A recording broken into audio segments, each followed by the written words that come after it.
Hello everyone, welcome back to another video. I want to talk to you about two main subjects today. Number one, Moody's downgrading Israel's credit rating.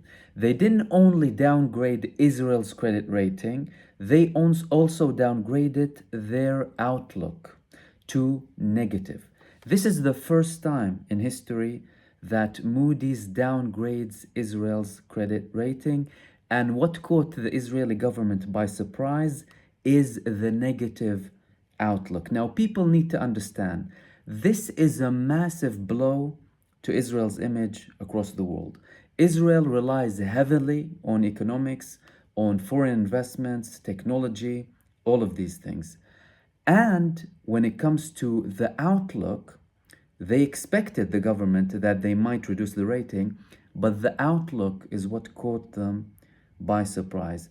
Now, for a country to have an outlook that is negative, the situation in it needs to be really bad. Now, with regards to their statement, it was quite harsh. They quoted a couple of things to do with the ongoing war with Hamas, the fact that there is no prospect to a close deal with Hamas, the potential of an escalation with Lebanon, and the fact that the executive and judicial systems in Israel are under threat. So it's also taking into consideration what happened before the war with all of the talks about the judicial reform and the ongoing battle internally with the Israeli government and the Israeli army, and also the judicial system in Israel.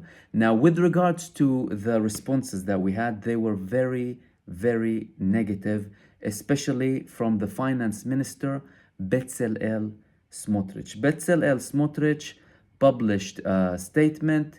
He said, obviously, he rejected all of the arguments for Moody's, and he said that it's a political manifesto. And he also said that Moody's announcement about the downgrade does not include, and note how he focused on the downgrade, does not include serious economic arguments and is entirely a political manifesto based on pessimistic and unfounded geopolitical worldview, which reflects the lack of confidence in Israel's security and national strength, and apparently also a lack of confidence in the righteousness of its path in face of its enemies. And not only that, the guy was unhappy with the fact that they didn't label Hamas and Hezbollah as terrorist organizations, but rather called them militants. When he continued his statement, he said Moody's is not even able to define Hamas and Hezbollah as terrorist organizations in its announcement, and implies that it would have avoided the downgrade if only Israel had accepted the suicide plan, according to him, offered to it by elements in the international community to stop the war and establish an Arab terrorist state in Gaza and Judea and Samaria, in reference to the West Bank. He also said that the Israeli economy is strong by all measures. It is capable of supporting all the war efforts on the front and in the rear until the victory that will be achieved with the help of God and the bravery of the warriors, and return to an accelerated growth path. Also, Benjamin Netanyahu, in an unlikely move, he released a statement on Saturday.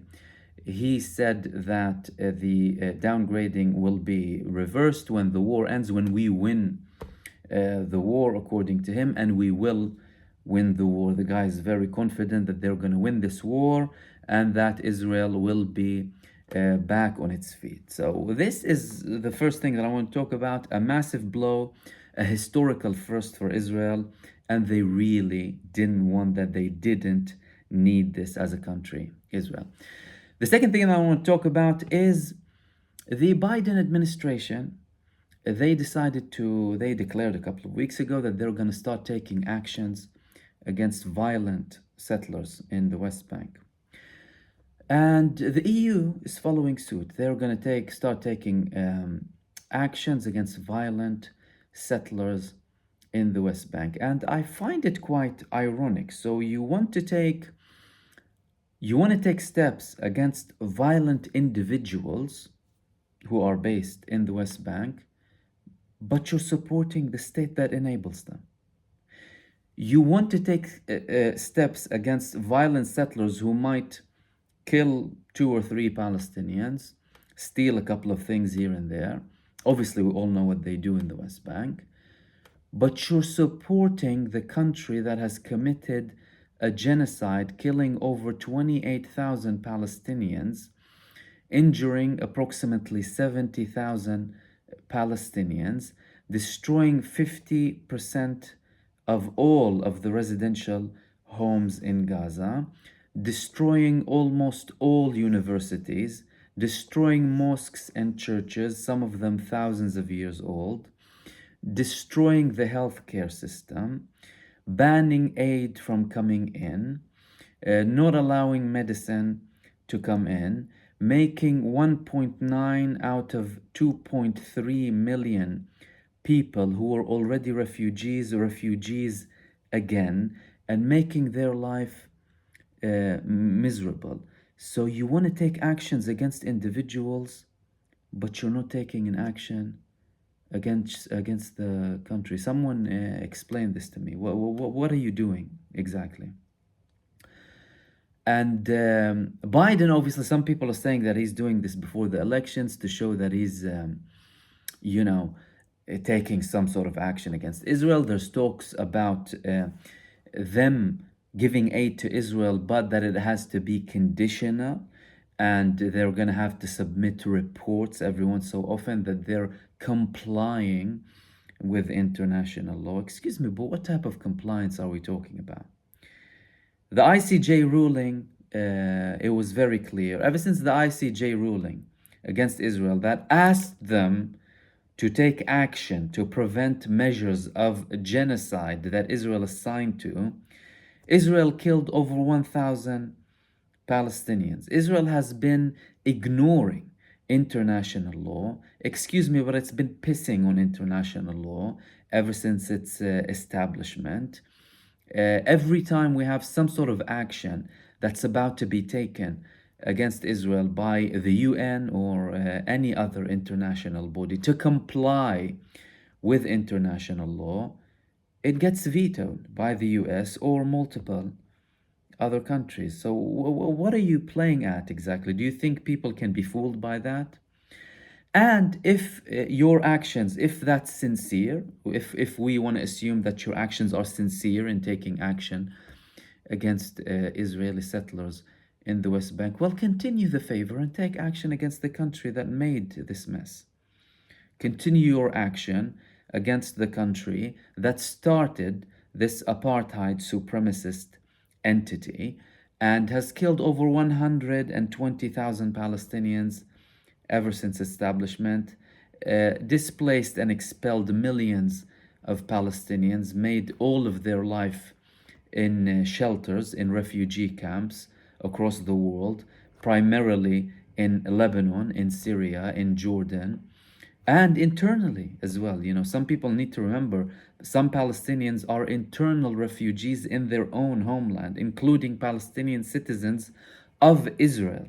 Like, if anyone was expelled from a certain village in historical Palestine, which is modern day Israel, they can live, but they can't go back to their own village. And obviously, the situation is far worse when you talk about the ethnic cleansing campaign of 1948 with Plan Dalet and the further approximately 300,000 refugees following the initial 750,000 who were expelled in 1948. So that's a total of 1 million in 1948, 1967, and now you have 1.9 million internal refugees in Gaza that they want to expel again through their campaign in Rafah. So if you're really interested, and that's the United States administration and the EU, in taking any actions that would actually do something to Israel, do something to Israel as a country that's been enabling and committing this genocide, and being very blatant about it, and being very frank that they're targeting human animals, subhuman people, they're at war with the people. You know, you have their leaders saying, kill everything there, quoting Amalek. So do us a favor and continue your action. So these were the main things that I wanted to talk to you about. Another reminder, I'm live on YouTube every night at 10. Join me for the live stream, participate in the conversation and share your thoughts with me. And I will hopefully see you soon in the next video. Take care.